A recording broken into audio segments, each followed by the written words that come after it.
नमस्कार। लाइव आप जुड़ गए, थोड़ा सा मौका हमको दे दीजिए। आपको बताते हैं हमारे बीच में जयराम महतो हैं, वही जयराम महतो जो पिछले 2 साल से झारखंड में सनसनी मचा रहे थे। झारखंड की सियासत में करवटें अगर लेंगी तो कहीं न कहीं जयराम महतो का उसमें बड़ा योगदान होगा। और आपको बता दें आज खास दिन भी है, इनका आज जन्मदिन है, तो सबसे पहले इनको हम बधाई देंगे जन्म दिवस का। आपको बहुत बहुत बधाई।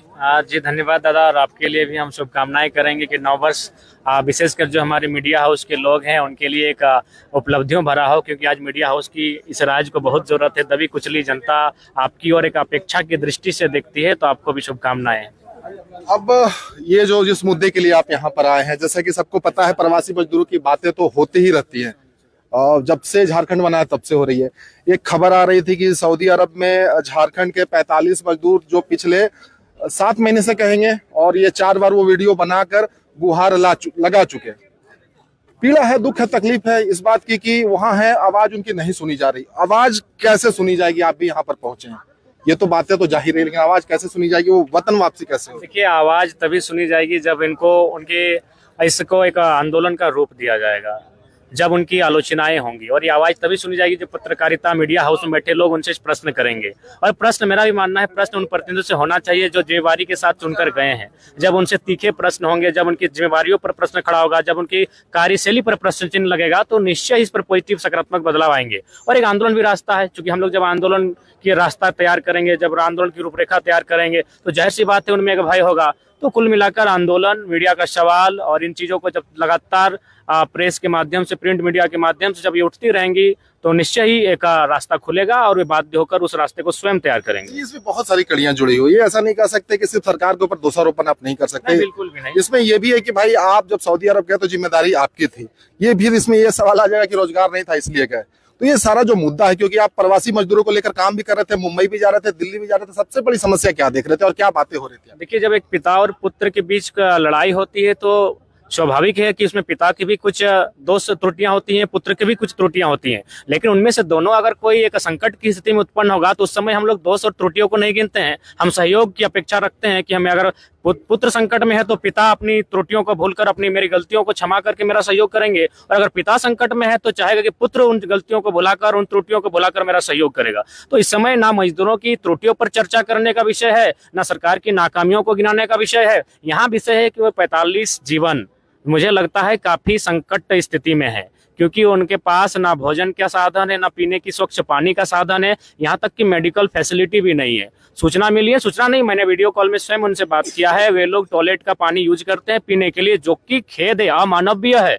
और सबसे खास बात की 3 मजदूर बीमार थे, और 2 दिन बाद जब पुनः उनसे बात हुई तो उनकी संख्या 7 हो गई। और उनको 1 तारीख तक उस मकान में जहां रह रहे हैं, जो 20 बाई 20 का मकान है, जहां 45 लोग रहते हैं, हमारे लिए तो एक व्यक्ति के लिए उतना बड़ा मकान होता है, वे 45 लोग एक ही मकान में रहते हैं, उसे खाली करने का भी नोटिस जारी कर दिया गया है। तो यहाँ त्रुटियों को गिनाने का वक्त नहीं है, चूंकि विषय इंटरनेशनल है। तो राज्य सरकार की जो विभाग है, जो हमारी वहाँ दूतावास है, हमारे जो राजदूत हैं, उन पर उनके साथ समन्वय स्थापित करते हुए उन्हें यथाशीघ्र वतन वापसी का प्रयास करना ही चाहिए। तो 4 कॉल हो चुके हैं उनके, 4 वीडियो कॉल हो गए, लेकिन कोई लगता है कि कोई उस पर कोई त्वरित कार्रवाई अभी तक नहीं हो रही है कि उनको वापस लाया? ये बिल्कुल, वहां अगर किसी नेता, किसी विधायक, किसी सांसद का पुत्र होता तो कार्रवाई त्वरित भी होती और नए नियम भी बन जाते, नए बिल भी, विधेयक भी बन जाते। लेकिन चूंकि वे लोग शोषित वंचित लोग हैं, जो मजदूरी की तलाश में, दो जून की रोटी की तलाश में एक अच्छे मंजिल को पाने के ख्वाब लेकर वहां तक गए हैं, इसीलिए अभी तक कार्रवाई, शायद ये लोग इंतजार कर रहे हैं कि उन 45 में से कुछ मजदूर ऐसे हैं जो शायद उनके साथ कोई अप्रिय घटना घट जाए, तब ये कार्रवाई करेंगे। ये लोग इंतजार में बैठे हैं, अभी वे जीवित हैं और हम चाहते हैं 45 के 45 जीवित भारत वापसी करें। लेकिन ये हुक्मरान कहीं इस ख्वाब में तो नहीं है कि वे कुछ अनहोनी की आशंका लगाकर तो नहीं बैठे कि उनके साथ कोई अप्रिय घटना घटे। कहीं ना कहीं ये शर्मनाक है। त्वरित कार्रवाई होनी चाहिए, उन्हें वतन वापसी का रास्ता सरकार को तैयार करना चाहिए। इसमें एक बात और है कि इसमें लोग देखते हैं कि भैया कौन जिला का है, उसी हिसाब से लोग बात करते हैं। पता चला कि हजारीबाग के हैं, गिरिडीह के हैं, बोकारो के हैं। पूरे झारखंड की ये समस्या है, हर एक व्यक्ति को बात करनी चाहिए, हर एक प्रतिनिधि को बात करनी चाहिए, क्योंकि झारखंड के ही है वो, सारे लोग झारखंड के ही, और सबसे बड़ी बात है भारत के हैं वो। इसमें झारखंड के लोग भी तो मुख्य दर्शक बने हुए हैं कि भाई बोकारो वाले बोलेंगे तो वो धनबाद वाले नहीं बोलेंगे, धनबाद वाले बोलेंगे तो पलामू वाले नहीं बोलेंगे। ये भी देखिए, इस पर वो उदाहरण होता है, जब हम पोल्ट्री मुर्गा खरीदने के लिए जाते हैं तो जिस मुर्गे की बलि दी जाती है वही आवाज करता है, बाकी लोग कोने में दुबक जाते हैं, उन्हें ये पता भी नहीं होता है कि अगले दिन उनका भी नंबर आएगा।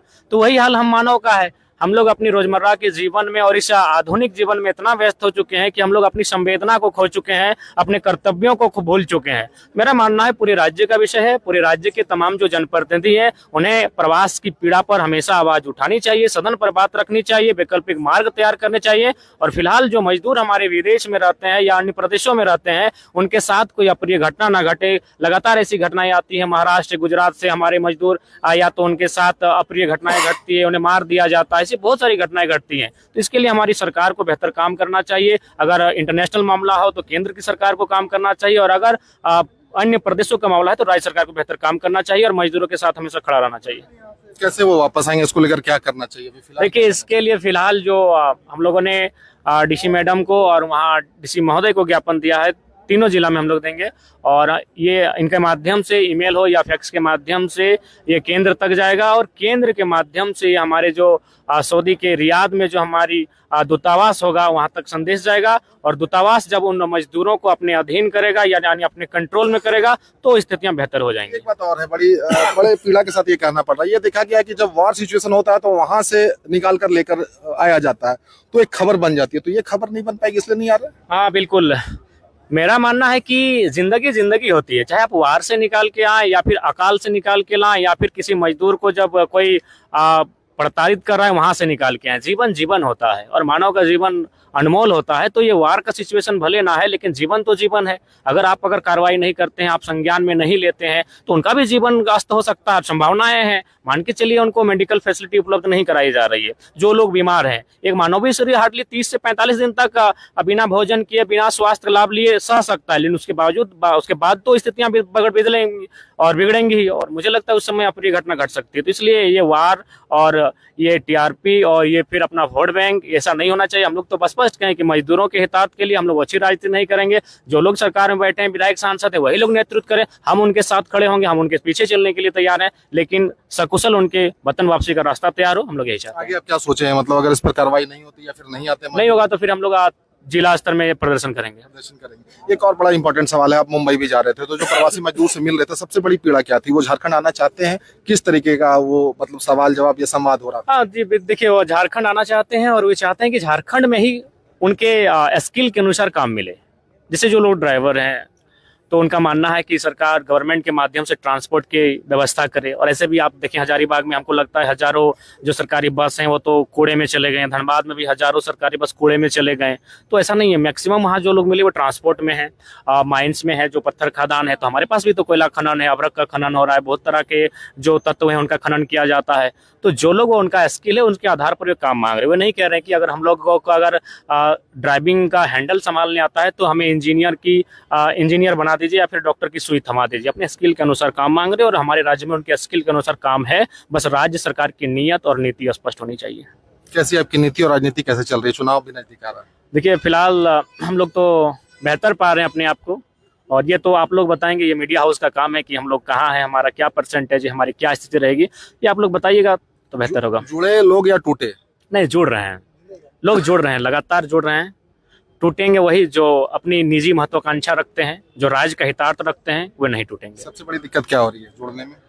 सबसे बड़ी दिक्कत यही हो रही है कि थोड़ा सा जो राजनीतिक महत्वाकांक्षा होती है, बाकी सब ठीक ठाक है। जो राज्य का हितार्थ चाहते हैं वो हर हाल में हमारे साथ जुड़ रहे हैं। क्षेत्रीय पार्टी कहीं ना कहीं अभी जो चुनाव हुए हैं, 3 राज्यों के जो चुनाव आए थे, हिंदी राज्यों के राजस्थान, मध्य प्रदेश और एक और छत्तीसगढ़ का, वहां पर आपने देखा कि भाजपा ने क्लीन स्वीप किया है। किस तरीके से देख रहे हैं भाजपा को? देखिए बाकी उत्तर भारत की अगर बात करें तो निश्चय ही भारतीय जनता पार्टी ने जिस विचारधारा को स्थापित करने का प्रयास किया है, उत्तर भारत उसी विचारधारा की हवाओं में बहती है।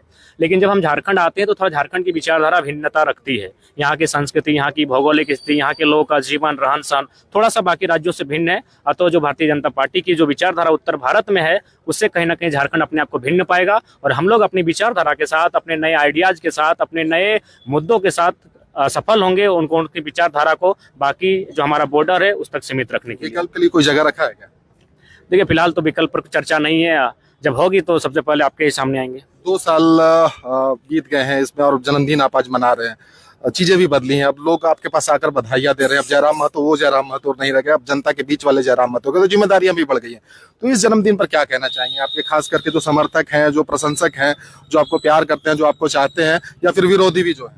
देखिए जो लोग जनता के हो जाते हैं, उनका जन्मदिन जैसा विशेष कुछ होता नहीं है। तो जन्मदिन के अवसर पर भी हम यही कहना चाहेंगे कि अगर कोई लोग सेलिब्रेशन करे तो सेलिब्रेशन ना होकर किसी का सहयोग हो, जैसे आज हम लोग करने आए हैं, किसी की आवाज बनने आए हैं, किसी को हिम्मत देने आए हैं, किसी को सांत्वना देने आए हैं, तो ये काम हो तो हमारे जन्मदिन पर हमें अच्छा लगेगा और वो बेहतर होगा। केक कटेगा इनके लिए?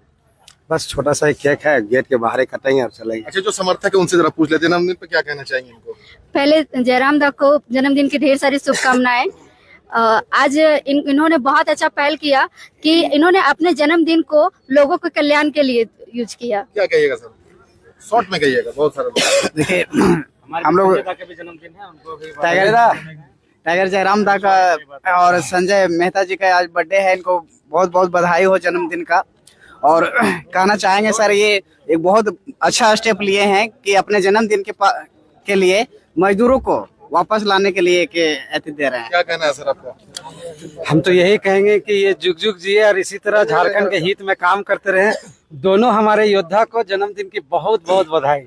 चलिए, आपको भी बहुत बहुत बधाई जन्म दिवस की। और इस खास मौके पर हम लोग बात कर रहे थे प्रवासी मजदूरों को लेकर, जो समस्या है उसको लेकर बातें कर रहे थे। आप भी इसमें कुछ जोड़ना चाहेंगे, कुछ बताना चाहेंगे? देखिए, माइग्रेंट लेबर जितने भी हैं, एक बहुत बड़ी समस्या है। जितना भी माइग्रेशन हुआ है झारखंड के भीतर से, अभी जब रियाद और दमाम शहर की जो बात आई थी सऊदी अरब का, और इससे पहले मेरी भी बात हुई थी मजदूरों से, और इसमें जो एक प्रोसेस होता है कि कॉन्सुलेट जनरल ऑफ इंडिया जो है सऊदी अरब में बैठे हुए, तो उसमें नमो नारायण मीना है, उनसे मेरी बात हुई थी मेल पर, मैंने उनको सारा डेटा भेजा था। तो उसके बाद मुझे वहां से एक जवाब भेज दिया कि कुछ मजदूरों से बातचीत हुई है, वो कह रहे हैं कि हम लोग पर्सनल बेसिस पे ही अरेंजमेंट करके आ जाएंगे, वो कंपनी से खुद रिजॉल्व कर लेंगे इशूज को। ऐसे कोई सरकारी कामकाज नहीं होता है। अगर देश का कोई इंडियन सिटीजन किसी दूसरे कंट्री में जाकर के अगर वो फंस गया है, तो ये सरकार की जिम्मेवारी है कि उसको कैसे सकुशल घर लेकर के आएगा। अब हम लोगों ने उपायुक्त कार्यालय के माध्यम से सारा डेटा दिया है, और हमारे केंद्रीय अध्यक्ष जयराम जी आए थे, उन्होंने अपने लेटर हेड पे बाकायदा लिख करके सारा विवरण उपलब्ध कराया है। अब ये उम्मीद हम लोग करते हैं कि सरकार इस पर कुछ पहल करेगी, और चूंकि ये मिनिस्ट्री ऑफ एक्सटर्नल अफेयर्स का मामला है, तो एक्सटर्नल अफेयर्स का जो अपना हमारा कामकाज का तरीका है सरकार का, वो इस पर पहल करते हुए मजदूरों को घर लाने की कोशिश करे। यही हमारी गुजारिश है सरकार से। विडम्बना ये है कि चार एक बार वीडियो उन्होंने बनाया, गुहार लगाया भारत सरकार से, झारखंड सरकार से, फिर भी कानों में आवाज नहीं जाने का क्या कारण हो सकता है? एक आम लोग हैं इसलिए, क्योंकि ये सवाल मैंने पूछा कि अगर वार सिचुएशन से लोग आ सकते हैं, डिफिकल्ट सिचुएशन से विदेशों से आ सकते हैं, तो ये फिर सऊदी अरब से क्यों नहीं आ सकते? नहीं, दिक्कत क्या है ये बात को समझिए। झारखंड के कोई भी इशू हो, चाहे डिस्प्लेसमेंट हो, माइग्रेशन हो, यहाँ पर बेरोजगारी हो, यहाँ पे किसी इशू को लेकर के आंदोलन चल रहा हो, वो नेशनल इंटरेस्ट का सब्जेक्ट नहीं है। वो इसलिए नहीं है क्योंकि लोगों को सस्ते मजदूर चाहिए। ये जो पूरा आप रीजन देखते हैं, बंगाल, बिहार, उड़ीसा, झारखंड, ये सस्ता श्रम पैदा करता है। मरने के लिए छोड़ देंगे? ये कह सकते हैं सरकार की असंवेदनशीलता है। और ये अगर सरकार सेंसिटिव होती तो आपने देखा होगा कि कई बार एस जयशंकर जो है, कई सारे ऐसे मामलों को आपने देखा होगा कि कई लोगों को बकायदा एक अभियान चला करके फ्लाइट के माध्यम से लाया गया, चाहे वो मणिपुर का मामला रहा हो, चाहे तमाम आपने देखा भी फ्रांस से जो एक फ्लाइट आई कुछ दिनों पहले। तो अगर ऐसे में अगर झारखंड के मजदूर 45 लोग, अगर झारखंड का मजदूर वहां जाकर के फंसा है, तो ये सरकार की जिम्मेवारी नहीं बनती है। बकायदा मैंने लेटर लिखा है, मैं आपको दिखाऊंगा कि मैंने कितने तारीख को लिखा है। और 5 और मजदूर थे, उन मजदूरों, वो रियाद शहर में फंसे हुए थे, और 45 अलग दमाम शहर में फंसे हुए थे। टोटल 50 हैं, और इन 50 के बारे में बार बार हम लोग लेटर लिख रहे हैं कि यार इनको घर लाइए आप कैसे भी, लेकिन सरकार गंभीर नहीं। प्रक्रिया में फंसा हुआ है? नहीं, प्रक्रिया में नहीं फंसा हुआ है। दरअसल होता क्या है, ये बात समझिए। जो कंपनियां ले जाती हैं उनको कॉन्ट्रैक्ट पे कि 2 साल का मतलब वर्क वीजा है, आप यहाँ पर कॉन्ट्रैक्ट पे आए हैं, अब आपको काम करना होगा। लेकिन ये क्या करते हैं कि शोषण करते हैं मजदूरों का। शोषण क्या होता है कि जब आपको विदेश लेकर के चला गया, तो आप उसके रूल रेगुलेशन से रहने को मजबूर हैं, क्योंकि आप दूसरे कंट्री में है तो उस कंट्री का रूल रेगुलेशन है। अब वहां पर खाने और पीने का, रहने का इंतजाम उसके द्वारा है, तो आप बहुत सारी चीजें वहां नहीं कर सकते। ये लोग एम्बेसी भी गए थे, हम मेरी बात हुई, तो जो 5 और मजदूर गए थे उनका फिर से बायोमेट्रिक कराया गया था। उन लोगों ने मुझे फोन पर बताया कि आज बायोमेट्रिक हो गया, हो सकता है कि आगे फिर से हम लोग पहुंच जाएंगे घर, लेकिन फिर भी वो नहीं पहुंच पाए। 45 मजदूर अभी भी फंसे हुए हैं, 7 महीने से सैलरी नहीं मिली, एक कमरे में बंद है, वहीं पर खा रहे हैं, सो रहे हैं, वहीं से वीडियो कॉल कर रहे हैं। आप सोचिए कि 7-7 महीना से कोई आदमी इतना परेशान होगा, 1.5-2 महीने से एक कमरे में बंद है, उसको बाहर जाने पर लोग डराता है, धमकाता है, केस मुकदमा कर दिया जाता है। ये सरकार की जिम्मेवारी नहीं है, और सिर्फ हम लोग मीडिया के माध्यम से जानकारी नहीं दे रहे हैं, बार बार रिटर्न तरीके से दे रहे हैं। और मैं आपको दिखा दूंगा, शायद मेरे मेल में होगा, मैं आपको दिखाता हूँ, मैं मीडिया के सामने दिखाना चाहता हूँ कि कैसे किस तरीके से कोई सरकार जो है असंवेदनशील हो जाती है। और पूरे मामले में जब हम लोगों ने मेल किया, तो उसके बाद कोई वहां से एक बार जवाब नहीं है। एक जवाब सिर्फ मुझे आया था बीच में कि हम लोग जो है इस पर कुछ प्रयास कर रहे हैं, लेकिन मजदूरों ने कह दिया था कि ये जो है कोई अल्टीमेटम आप लोग दे रहे हैं? ये देखिए वहां से मैं आपको दिखा रहा हूँ, सरकार ने बकायदा रजिस्टर्ड किया। ये देखिए केस का SBI RPT करके नंबर है और सरकार ने ये केस को रजिस्टर्ड भी किया कि हमने मजदूरों का ये केस रजिस्टर्ड कर लिया है। ये देखिए सऊदी अरब में फंसे भारतीय मजदूरों के वतन वापसी के संदर्भ में अरुण कुमार हैं अवर सचिव विदेश मंत्री के कार्यालय में, ministry of external affairs. Sanjay Mehta मेरा जो मेल आईडी है, देखिए एस जयशंकर जी को भी मेल किया मैंने, सभी लोगों को मेल किया और ये मेल की तारीख आप देखिए कितने तारीख की है और उसके बावजूद भी अब तक इस पर कुछ पहल नहीं हुआ। तो क्या ये दर्द नहीं होगा कि झारखंड के मजदूर फंसते हैं, विदेश मंत्रालय को बताते हैं और कोई जानकारी नहीं मिलती है? क्या अल्टीमेटम आप लोग दे रहे हैं? जेबी केसेस क्या कोई अल्टीमेटम दे रहा है? नहीं, हम लोग मजदूर को सकुशल वतन में वापस चाहते हैं। अगर नहीं लाएंगे तो फिर हम लोग आंदोलन करेंगे, सरकार को मजबूर करेंगे। अभी आने का उद्देश्य पर्पस बस लिखित तरीके से, लोकतांत्रिक तरीके से हजारीबाग के उपायुक्त के कार्यालय में हम लोगों ने सारे दस्तावेज को सुपुर्द कर दिया है कि ये रहा दस्तावेज। बार बार ये लोग जानकारी का बहाना बनाते हैं कि प्रॉपर जानकारी नहीं मिल पा रही। हम लोगों ने पासपोर्ट का डिटेल्स, झारखंड में कहाँ रहते हैं उसका डिटेल्स, किस कंपनी से एग्रीमेंट हुआ, कब हुआ, कितने साल का एग्रीमेंट हुआ, सऊदी अरब में कहाँ पर फंसे हैं, किस शहर में फंसे हैं, किस लोकेशन पर फंसे हैं, सारा विवरण दे दिया है। अब सरकार की जिम्मेवारी है कि उनको घर लाए। बहुत बहुत शुक्रिया। ये आप सुन रहे थे जिसमें 45 जो मजदूर हैं झारखंड के जो सऊदी अरब में फंसे हैं उसको लेकर बातें हो रही थी। जेबी केसेस से जुड़े लोग थे